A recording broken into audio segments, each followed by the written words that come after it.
So now for Israel, which we're saving for last, 514 means several things. If we remember, Yahweh exiled the Canaanites from Israel because of their child sacrifice and pagan idolatry of Moloch. They became the wanderers and eventually the Khazarian mafia that would rule our world.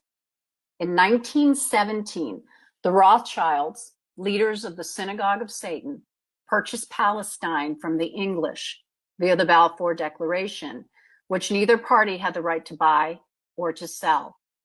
Palestine belonged to its rightful heir, the Palestinians, who are the biblical Hebrews, the true Israelites. So much indoctrination has led us to believe that the Palestinians were the occupiers and that the Ashkenazi Jews, descendants of Cain and the Khazars, had been displaced and therefore entitled to return to their homeland. This is the biggest political propaganda scam that the Rothschilds, with the aid of Zionist author Theodor Herzl, have perpetuated. But let's think about it. What greater vengeance than to take Israel back from God as revenge for their ancestors' expulsion? Imagine Satan on the throne of Jerusalem. The satanic Khazarian communists, including Trotsky, Stalin, and Lenin, spread godless communism throughout Russia, assassinated Tsar Nicholas II with his family, and led the most barbaric genocide against countless Jews and Gentiles the likes the world had ever seen. And frankly, much of the world still remains unaware.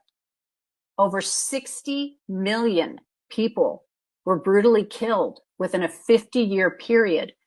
And specifically, during 1915 through 1921, communist-sponsored pogroms were implemented in Russia and bordering Poland, displacing and murdering 6 million people.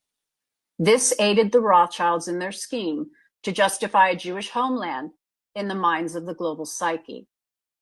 British Rothschilds then orchestrated World War II to serve as the impetus for their Holocaust exodus to create the state of Israel for its victims, which we were told were approximately 6 million. Again, that 6 million number rises.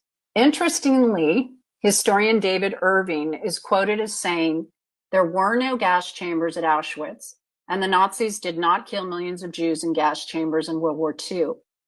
Hitler is also quoted as saying, "The day mankind finds out what I was trying to defend this nation of Germany from, then that is the day World War III will start.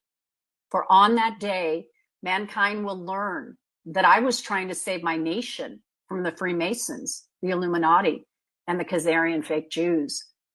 For if the Americans win the war, then they will conquer the world and forever be a slave to the Khazarians, who will then conquer God." In late 1947, the UN General Assembly, adopted Resolution 181 to partition Palestine into Arab and Jewish states, with just 33 votes in favor. How ironic, 33. The Palestinians rejected the UN's partition plan as an obvious violation of Palestinian rights and warned of the coming devastation. On March 10, 1948, the Zionist paramilitary adopted Plan Dalet, which laid out a strategy of ethnic cleansing and eviction of 750,000 Palestinians, also known as the Nakba, a combination of massacres, razed homes, and theft of assets and land.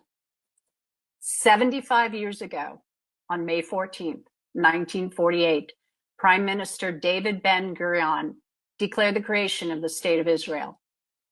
Golda Meir, a male to female transsexual, who would become the fourth Prime Minister of Israel, became one of the signatories of Israel's independence of declaration. The Israeli radio station Call Israeli conducted its first broadcast, and the US granted Israel de facto recognition and gained independence from British administration. These events led to the first Palestinian-Israeli war and a massive refugee crisis.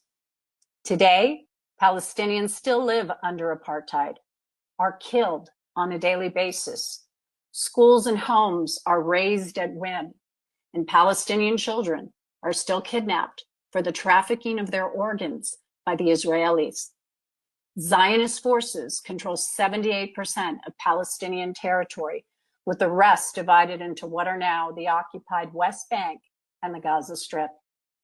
The world seems to stand by and watch as the United States remains allies to the Israeli government, the Khazarian mob, the satanic cabal.